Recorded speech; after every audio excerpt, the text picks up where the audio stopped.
പശുവിനെ കശാപ്പു ചെയ്തു എന്നാരോപിച്ച് മുസ്ലിം യുവാക്കൾക്ക് പോലീസിന്റെ ക്രൂരമർദ്ദനം.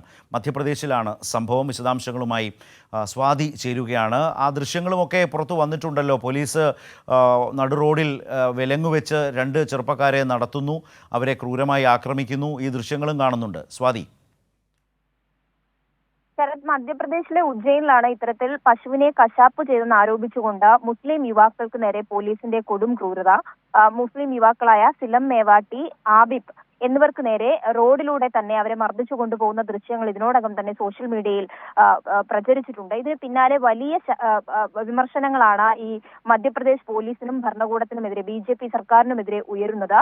ഈ യുവാക്കളെ മർദ്ദിക്കുന്ന ദൃശ്യങ്ങൾ വന്നതിനു പിന്നാലെ ഇവർക്കെതിരെ കേസെടുക്കാൻ പോലും തയ്യാറായിട്ടില്ല എന്നുള്ളതാണ് മനസ്സിലാകുന്നത്. എന്ന് വെച്ചാൽ ഇത്തരത്തിൽ മുസ്ലിം യുവാക്കൾക്ക് നേരെ നിരന്തരമായി ഇത്തരം ആക്രമണങ്ങൾ ഉണ്ടാകുന്നുണ്ട്. ന്യൂനപക്ഷങ്ങളെ കടന്നാക്രമിക്കുന്ന സമീപനം ഈ പോലീസിന്റെ ഭാഗത്തു നിന്നും നിരന്തരമായി ഉണ്ടാകുന്നതായിട്ട് ഗ്രാമവാസികൾ അടക്കം പറയുന്നുണ്ട്. മാത്രമല്ല, ഇവരെ ആക്രമിച്ചുകൊണ്ട് പോകുമ്പോൾ ഈ ബാറ്റൺ ഉപയോഗിച്ചുകൊണ്ട് അടിക്കുമ്പോൾ യുവാക്കൾ തറയിൽ വീഴുന്നുണ്ട്. നിലത്ത് വീണതിന് ശേഷവും ഇവരെ കൊണ്ട് ഗോമാത എന്ന് പറയിപ്പിക്കുന്ന ദൃശ്യങ്ങൾ ഉണ്ടാകുന്നു. അതിന് പിന്നാലെ ഹിന്ദു പരിഷത്തിന്റെ ഭാഗത്തു നിന്നുള്ള പ്രവർത്തകർ ഈ പോലീസുകാരെ പോലീസ് സ്റ്റേഷനിൽ നേരിട്ടെത്തിക്കൊണ്ട് ഇവരെ മാലയിട്ട് സ്വീകരിക്കുകയും ആ ആനന്ദം പങ്കുവെക്കുകയും ചെയ്യുന്ന ദൃശ്യങ്ങൾ കൂടി പുറത്തു വരുന്നുണ്ട്. ഇത്തരത്തിൽ കൊടും ക്രൂരതയാണ് മധ്യപ്രദേശിലെ BJP സർക്കാരിന്റെ നേതൃത്വത്തിൽ പോലീസ് യുവാക്കൾക്ക് നേരെ, പ്രത്യേകിച്ചും ന്യൂനപക്ഷങ്ങൾക്ക് നേരെ നടത്തുന്നതെന്ന വിമർശനമാണ് ഇപ്പോൾ ശക്തമാവുന്നത്. ശരത്.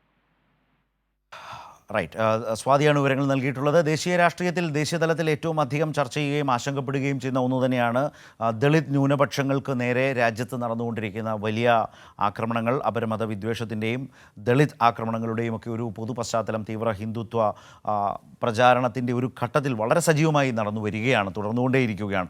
അതിലൊരു സംഭവമാണ് ഇപ്പോൾ മധ്യപ്രദേശിലെ ഉജ്ജയിനിയിലുണ്ടായത്. അതിൻ്റെ ദൃശ്യങ്ങൾ സഹിതമുള്ള വിവരങ്ങളാണ് സ്വാതി നൽകിയത്.